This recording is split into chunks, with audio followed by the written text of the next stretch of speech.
Right, so getting a place to stay and accommodation for a student has always been an issue of concern to most undergraduate and postgraduate students coming into the UK for their program. So if you are coming into the UK to study, in this very content today, I shall be discussing with you 4 different types of accommodation, talking about their pros and their cons, why you should move into certain accommodation here in the UK. Meanwhile, my name is Chinyere Ojike. If you are new to my channel, you are most welcome. Please subscribe to my channel, turn on the notification bell, and then click the like button after watching this video.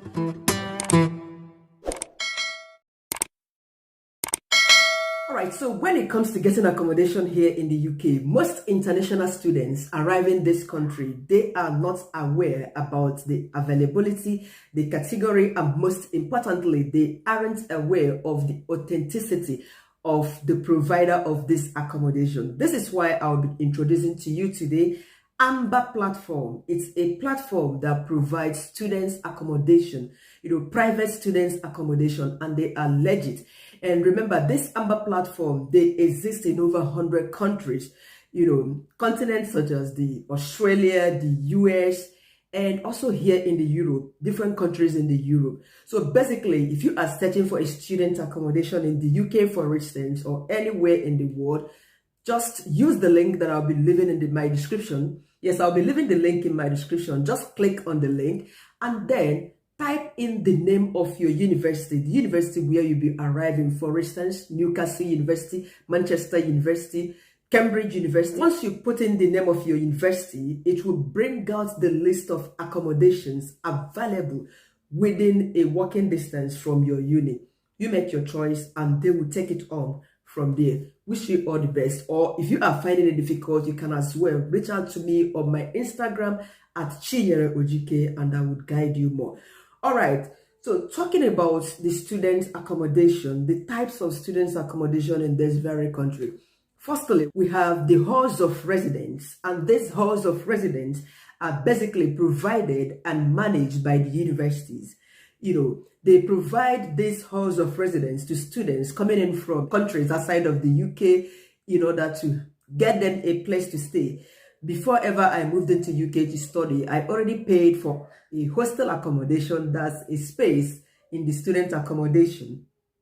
I paid for it. I made a deposit. Unfortunately, I arrived late, so I couldn't get a place for it. Then I moved to a private accommodation. So basically, halls of residence are mostly on-campus accommodation managed by the school. But in certain instances, they are provided to places that are of walking distance from the university to the place. Because my school, the University of Bolt in Lancashire, they have 2 halls of residence. One of them is close to where I was living, and the other one was even farther from the address where I was living. So basically, you might choose to move into the student accommodation. And right inside the students accommodation, which is the halls of residence, they have different types. So number 1, they have the ensuite. I would call this e-suite, but the pronunciation, English is too much. The ensuite room is a single room, and this is basically the most sought after accommodation by the students. Why? Because it has a standard single room, and it has a single bed, it has a study table, a reading cupboard where you put that's a shelf where you put your books. But basically, you have to share the kitchen and the lounge, that's the living room, with other students, So it's the most sought after accommodation. And number 2, we have the double ensuite or the double ensuite accommodation. So it has a single bed for each of you. Each person would have their private bed. And sometimes this room is demarcated with a plywood or something, so you have your separate rooms, but basically it's called a double ensuite room. Each of you would basically have a study table, a cupboard, a shelf to put your books, and you still have to share the kitchen and a lounge. So this is basically the difference between the single ensuite and the double ensuite. And these two are basically most sought after accommodation by the students when they are looking for halls of residence to move in, and they also have their pros and their cons. So basically, the advantages of staying in the students' accommodation are, it is always of a walking distance or on campus, you are living in a place where you don't have to pay transport. This is the number two. You don't have to spend money paying transportation to school, getting a bus or train to school, And thirdly, security is top notch. Yes, because basically you access your hostel with codes or fobs. You don't use ordinary padlock to open your doors. Though where I stayed in those years, a private accommodation, I used to get access to my house. It's a 2-story building with code, and I never had problems.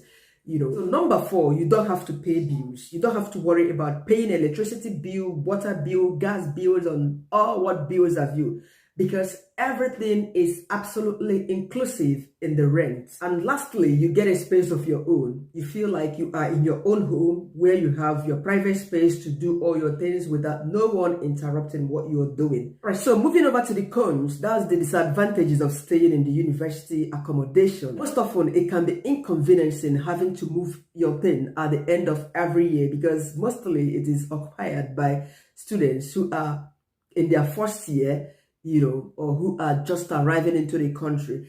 And at the end of every academic year, you are expected to move in your things to a different place. So this is basically inconveniencing to a lot of people.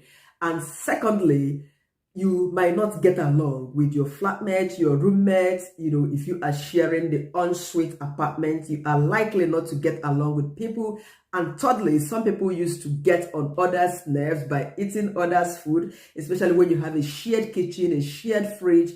Somebody might eat your food and you can't do nothing about it. You will only end up being angry. So it happens a lot when you are sharing a kitchen with some people. And basically, it's always more expensive as against the private rent or private accommodation aside of the school. I don't know, this is probably because, should I say it is more structured, or should I say it's because it's basically built for students? This might be the reason of it being more expensive compared to other types of accommodation. So secondly, moving to private accommodation. Private accommodation is the one Amber could also provide for you. Remember to use the link like I stated in the beginning of this video. Click on the link, type in your university, and it will take you through to the students' accommodation available within a walking distance to your university. So private accommodations are owned by private companies, private individuals, just like Amber, So the private student accommodation is the second most sought after accommodation for students in the university, here in the UK, basically because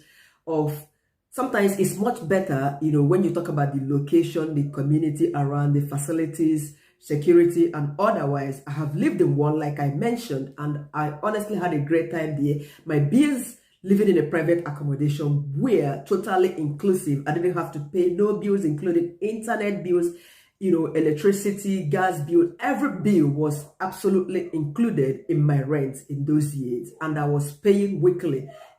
Sometimes you can even find rent. Sometimes you can even be paying monthly, as the case may be.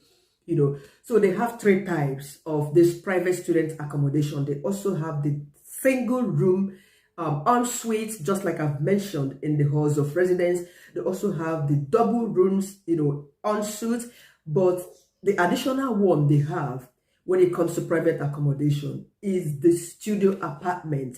And what is a studio apartment? A studio apartment is a kind of house where you live, you have everything to yourself. When I say everything, you have your bedroom in there, you have the kitchen to yourself, personal, you have a toilet, the bathroom to yourself together.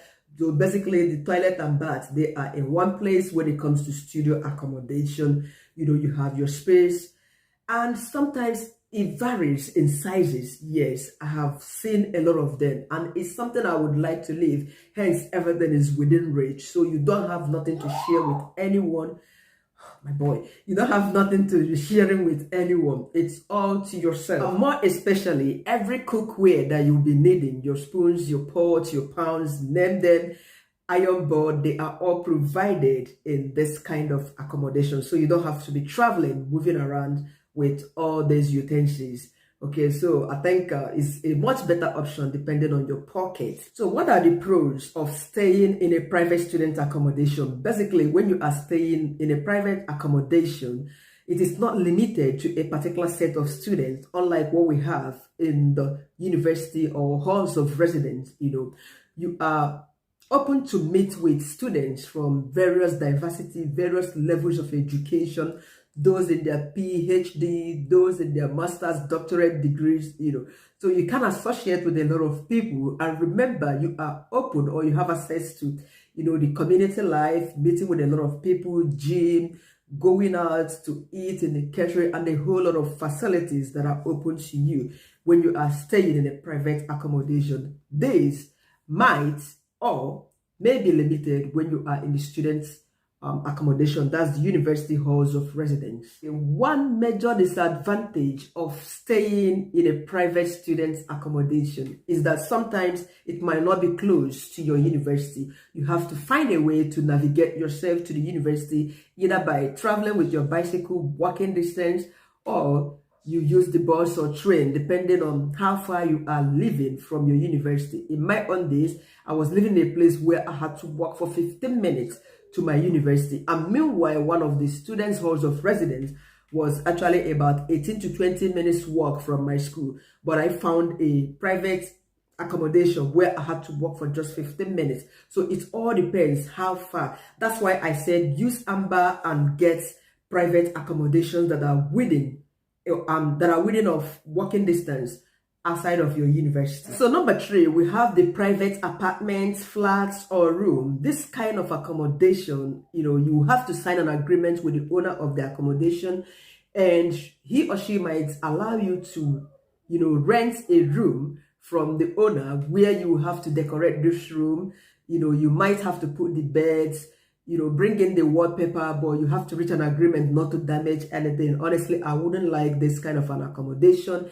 And it might be far from your school, though it's cheaper, but the inconveniences are much more than the advantages. It depends on your agreement and understanding your level of tolerance, because you are open to your desperation. And basically, you will be paying the bills, shared bills, So it's up to you to decide which is better. So the last one, the number 4 type of student accommodation in the UK, is having to live with a family. So basically, if you have a family in the UK that is very close to your university, and sometimes your family you have might not be living within your university, it might be a place you have to travel for within a time frame of an hour or an hour 30 minutes depending. But if you are lucky your family is living about 15 minutes away from the university, that's fantastic, but it's a whole lot. When you are living with a family, a lot is required of you. You have to be doing a lot to help the family. And sometimes, I don't know, it depends on the person you are coming to move, because living in someone's house in this country is not always easy. Some people might bear grudges or might expect you to start paying some bills. Firstly, the place I arrived here, I spent 4 months in someone's house. When I first arrived in the UK, I couldn't get the hostel accommodation. So a friend referred me to a lady's house. Okay, it's sort of a family accommodation. Yeah, like I'm saying, because she was also a student, but she was living in a house, not a flat, detached house. She has 3 bedrooms. She puts other students in the house. So I was sharing her main room with her. I was sharing her main room, sleeping in her bed and all that. For a period of 4 months, I was not paying rent, I must confess. Thanks to Amara, she didn't ask me for rent. But then at the end of the 4 months, I put resources together when I started working, and I gave her the 4 months bills, water bills, electricity bills. Honestly, I can't remember, but this was what I paid. The 4 months bills I had to pay. So it depends on the agreement you reach with the person. It can be fine, but knowing that you don't have all the space, you can't really gas comfortably. You can't really spread out comfortably because the whole because the whole room is not to yourself. So make the choice and do not make mistake. Remember to use Amber platform. Hit the link in my description and then type in your university name, and it will open up to you all the accommodations, students accommodations within a walking distance of your university. I wish you the best of luck. Thank you so much for clicking to watch. All right, see you again in my next videos. Like this video, subscribe to my channel. Bye for now.